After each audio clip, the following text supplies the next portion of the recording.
अगर अंधेरा हमारी दुनिया की रोशनी छीन ले, अगर हंसी की जगह रोना आ जाए, तो क्या एक छोटा सा बच्चा अंधेरे को हरा सकता है? एक छोटे से गांव में एक बहुत गरीब परिवार था, जिसमें बहुत ही होशियार बच्चा चिंटू और उसकी मम्मी रहती थी। माँ चिंटू से, अरे ओ चिंटू बेटा, रोटी खा ले फिर स्कूल चला जाएगा। पता है मेरे बच्चे, दिन भर काम के बाद तेरे बिना मुझे कितना अकेलापन लगता है। माँ, मैं जल्दी लौट आऊंगा। एक दिन ऐसा आएगा कि आपको कभी चिंता नहीं करनी पड़ेगी। तेरे पापा होते तो तुझ पर कितना गर्व करते। बस तू हमेशा खुश रहे बेटा। चिंटू माँ को गले लगाता है और स्कूल की ओर चला जाता है। चिंटू पढ़ने में बहुत अच्छा और बहुत होशियार था। जहाँ स्कूल में सभी बच्चे खेलते हैं, पतंग उड़ाते हैं, वहीं चिंटू अकेला बैठा हुआ आसमान की ओर देखता हुआ अक्सर खुद से सवाल करता था, ये तारे क्यों चमकते हैं? ये नदी आखिर कहाँ चली जाती है? पेड़ इतने ऊंचे कैसे हो जाते हैं? बच्चे चिंटू पर हंसते थे। एक बच्चा मजाक उड़ाते हुए, अरे ये तो सवालिया मशीन है, दिन भर बस पूछता ही रहता है। सवाल पूछना बुरा नहीं होता, शायद इन्हीं सवालों से मुझे जवाब मिल जाए। एक दिन चिंटू स्कूल से आते वक्त रास्ता भटककर जंगल की ओर चला गया। सूरज ढल रहा था, पेड़ों की परछाया लंबी हो रही थी, हवा में सरसराहट थी। अचानक चिंटू को पेड़ों के बीच चमकता हुआ पुराना लकड़ी का दरवाजा नजर आता है। चिंटू ने जब गौर से देखा तो दिखाई दिया, उस दरवाजे पर लिखा था, जो दिल से साफ है वही यहाँ प्रवेश कर सकता है।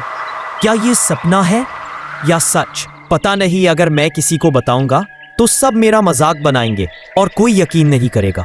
मैं तो अंदर जाकर देख ही लेता हूँ। वो हिम्मत जुटाकर दरवाजा खोलता है। दरवाजा खुलते ही एकटू की आंखें चुंधिया गई। जब रोशनी ठीक हुई तो चिंटू ने देखा दरवाजे के पीछे एक खूबसूरत दुनिया, जहां जंगल चमक रहा था, पेड़ बातें कर रहे थे, फूल हंस रहे थे। सामने से खरगोश और तोता चिंटू के पास आते हैं और मासूम आवाज में खरगोश कहता है, स्वागत है दोस्त, मैं यहाँ का खरगोश हूँ। हाँ, और मैं हूँ जंगल का सबसे शरारती तोता। तेरे जैसे समझदार बच्चे को देखकर अच्छा लगा, लेकिन खरगोश ने बताया सावधान रहना, यहाँ एक अंधेरा दैत्य है, वो जंगल की रोशनी चुराना चाहता है। अगर वो जीत गया तो हमेशा का अंधेरा छा जाएगा। अचानक एक तेज रोशनी होती है, उसमें से निकलती है रानी परी। उन्होंने कहा, बेटा चिंटू, ये चाबी सिर्फ उसी के काम आती है जो दिल से डर को हराए।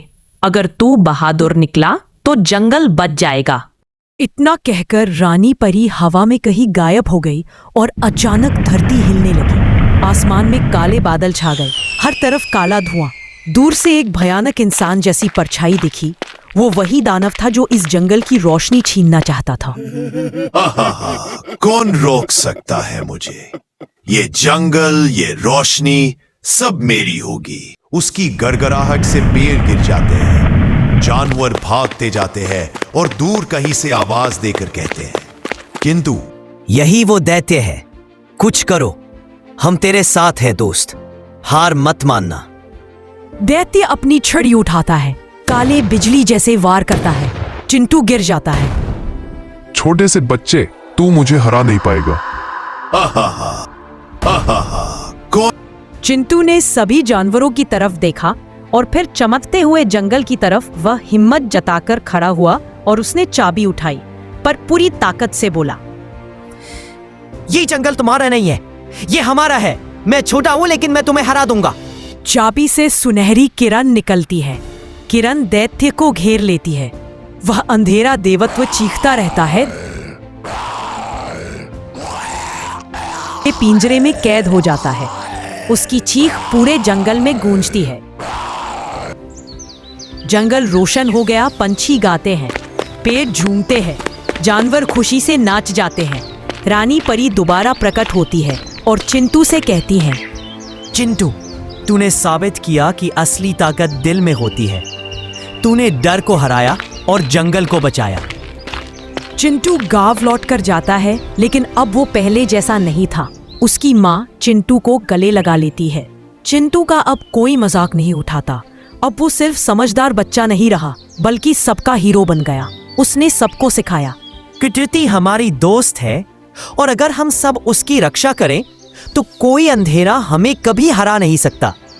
दोस्तों, अगर तुम्हें मेरी ये जादुई कहानी मजेदार लगी और तुम भी मेरी तरह सबके हीरो बनना चाहते हो तो जल्दी से लाइक दबाओ, अपने दोस्तों के साथ शेयर करो और चैनल को सब्सक्राइब करना मत भूलना ताकि अगली बार की जादुई कहानी तुम सबसे पहले सुनो।